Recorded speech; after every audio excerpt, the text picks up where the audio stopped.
Good morning, good evening, whoever you are, wherever you are, whatever you might be doing. We wish to welcome you to the Silverlight Show. The Silverlight shines to illuminate that which lies hidden in darkness. For those of you tuning in today, we welcome you in. Genesis chapter 16 and 17. Wow, these are difficult. But we don't do things because they're simple. We do them because they're hard. That's the problem with taking a critical look as opposed to a skeptical look. I'm not sitting here saying this disproves that and that disproves this. I'm just sitting here letting the text speak for itself and offering a little insight on the outside. But without any further ado, let's get into the meat of this. Chapter 16. Sarai, Abram's wife, had borne him no children. She had an Egyptian maidservant whose name was Hagar. And Sarai said to Abram, "Look, the Lord has kept me from bearing. Consort with my maids, perhaps I shall have a son through her." And Abram heeded Sarah's request. So Sarai, Abram's wife, took her maid, Hagar the Egyptian, after Abram had dwelt in the land of Canaan 10 years, and gave her to her husband Abram as a concubine. He cohabited with Hagar, and she conceived. And when he saw that she had conceived, her mistress was lowered in her esteem. And Sarai said to Abram, "The wrong done to me is your fault. I myself put your maid in my bosom. Now that she sees me that she is pregnant, I am lowered in her esteem. The Lord decide between you and me." Abram said to Sarai, "Your maid is in your hands. Deal with her as you think right." Then Sarai treated her harshly, and she ran away from her. An angel of the Lord found her by a spring of water in the wilderness, the spring on the road to Shur, and said, "Hagar, slave of Sarai, where have you come from, and where are you going?" And she said, "I am running away from my mistress Sarai." The angel of the Lord said to her, "Go back to your mistress, and submit to her harsh treatment." And the angel of the Lord said to her, "I will greatly increase your offspring, and they shall be too many to count." The angel of the Lord said to her further, "Behold, you are with a son, and shall bear a son. You shall call him Ishmael, for the Lord has paid heed to your suffering. He shall be a wild ass of a man, his hand against everyone, and everyone's hand against him. He shall dwell alongside of all his kinsmen." And she called the Lord who spoke to her, "You are El Roi," by which she meant, "Have I not gone on seeing after he saw me?" Therefore the well was called Bir Lahai Roi, as it is between Kadesh and Beret. Hagar bore a son to Abram, and Abram gave the son that Hagar bore him the name Ishmael. Abraham was 86 years old when Hagar bore Ishmael to Abram. So, we got some exciting stuff in this chapter. First of all, Sarai is the first person named in the Bible since Eve. Her name has come up before. But moreover, Sarai is the first woman who has spoken in the Bible since Eve. That's a long way back. That's chapter 3. We're in chapter 16. If I did that in modern day literature, I'd have a lot of feminists calling for my head, and I wouldn't blame them. But that's just modernism. You can't really apply it to back then. So this involves a really twisted set of events. Sarai, whose name means princess, when it becomes Sarah, it means queenly, has an Egyptian servant named Hagar.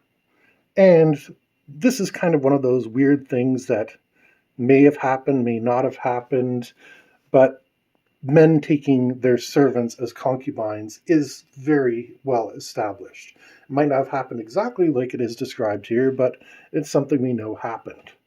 But for some reason, when Hagar achieves pregnancy, which is something Sarai was never able to do, she suddenly starts lording it over her mistress.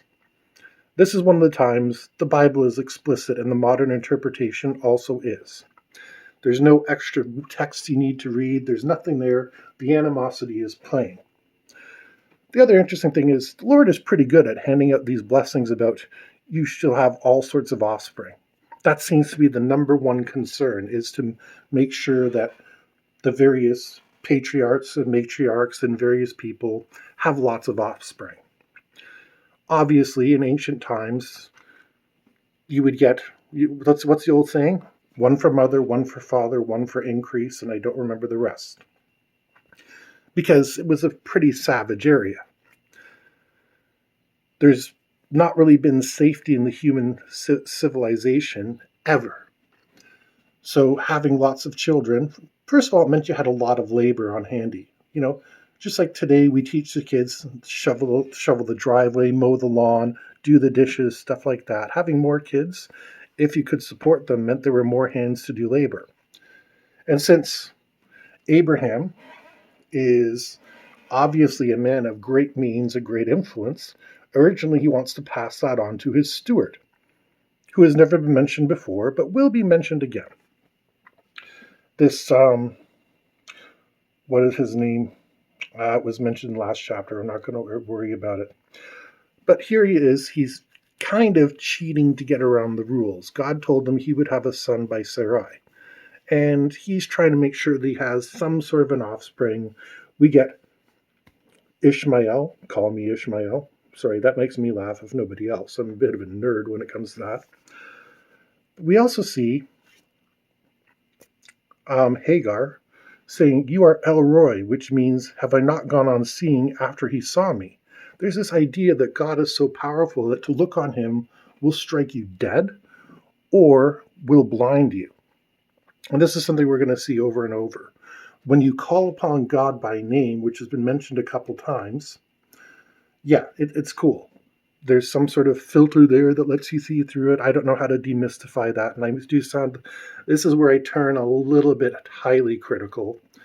But this is a thread that continues where, have I seen the Lord and I've remained? Abraham's grandson, maybe I got that wrong, who takes the name Israel, actually takes it because he has gone on living after wrestling with God. That's all for later. A little sneak preview for what's coming up. Let's check out chapter 17. Now that Sarai has had her speaking role, let's see if she gets to continue speaking. Probably not for a little bit. They're very conservative with their speaking parts for women. When Abram was 99 years old, the Lord appeared to Abram and said to him, "I am El Shaddai. Walk in my ways and be blameless.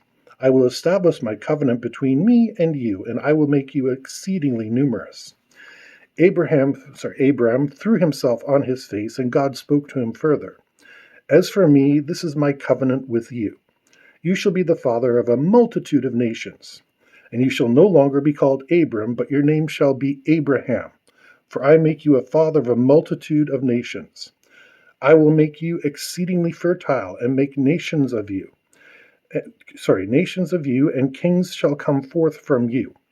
I will maintain my covenant between me and you and your offspring to come, as an everlasting covenant throughout the ages, to be God to you and your offspring to come. I assign the land you sojourn in to you and your offspring to come, all the land of Canaan as an everlasting holding. I will be their God."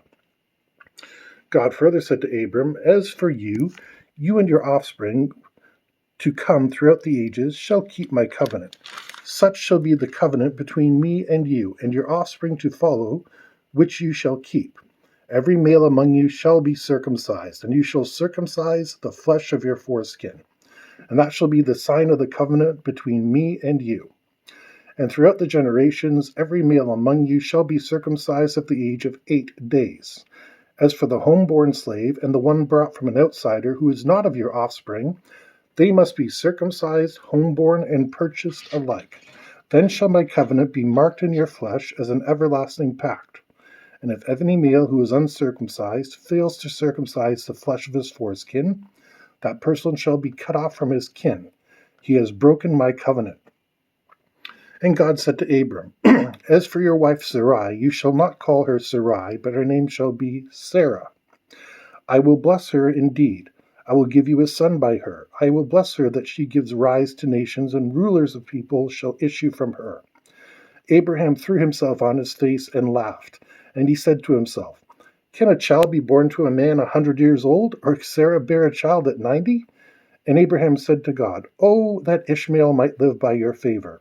And God said, "Nevertheless, Sarah, your wife, shall bear you a son, and you shall name him Isaac, and I will remember my covenant with him as an everlasting covenant for his offspring to come. As for Ishmael, I have heeded you. I hereby bless him. I will make him fertile and exceedingly numerous. He shall be the father of 12 chieftains, and I will make of him a great nation. But my covenant I will maintain with Isaac, whom Sarah shall bear to you at this season next year." Then when he was done speaking with him, God was gone from Abraham. Then Abraham took his son Ishmael, all of his homeborn slaves, and all those who he had bought, every male in Abraham's household, and he circumcised the flesh of their foreskins on that very day, as God had spoken to him. Abraham was 99 years old when he circumcised the flesh of his foreskin, and his son Ishmael was 13 years old when he was circumcised in the flesh of his foreskin. Thus Abraham and his son Ishmael were circumcised on that very day, and all his household, his homeborn slaves, and those that had been bought from outsiders were circumcised with him. There's a lot there. That's why I like these chapters. Like I said, they're small, but there's just so much juicy detail in them. Let's start off by God telling us his name, El Shaddai. This means the shining ones. God Almighty, it's a plural, whatever it is.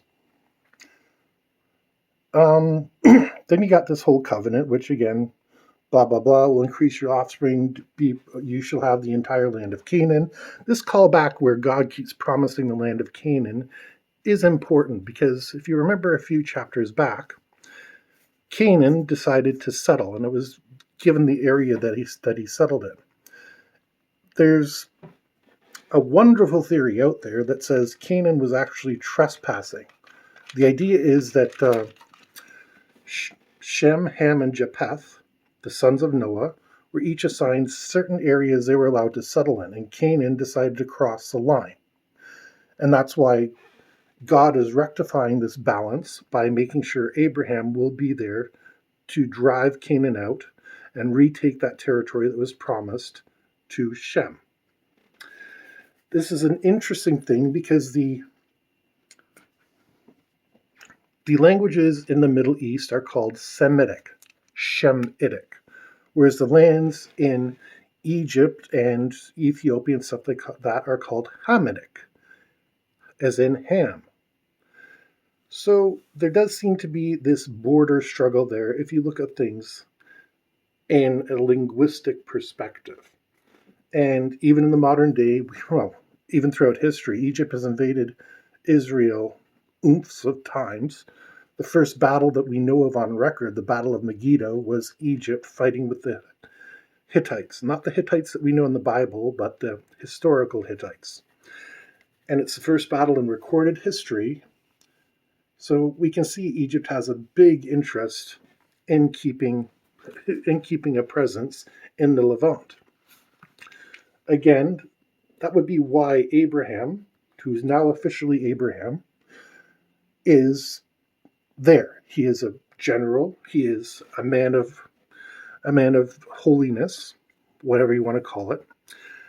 He is somehow a religious leader that will be able to unify that land, push back the Canaanites, and for this, God grants him a new name. Curiously, he tells him to rename his wife. If I went downstairs and told my wife, "I'm no longer calling you by your first name, but this other name," I don't think it would go well for anybody listening to this broadcast. Whether it was on the order of God or not, it would still be, what? No matter how much faith you put in the divine, there's still going to be that what moment. The interesting thing is between chapter 16 and 17, Ishmael has gone from just being born to 13 years old. There's a time jump of 13 years. And that's when God comes down and starts to get things ready. Indeed, when we go on to the next couple chapters, we're going to see God has a pretty significant plan in place. But that's for next time. We'll get to that in due time. For now, we hope you enjoyed this episode of the Silverlight Show. If you did, please like, share, subscribe, buy the merchandise, which are the books. The Secrets of Solomon will give you a sneak preview into the medium future. And realistically, my books are not bad, if I do say so myself, but I also have some reviews. Liking just helps the channel out. We're not monetized. Don't think I ever will be, but that's not going to stop me from producing the content that I do. Other than that, there's nothing left to say. Then we hope you have a fantastic day.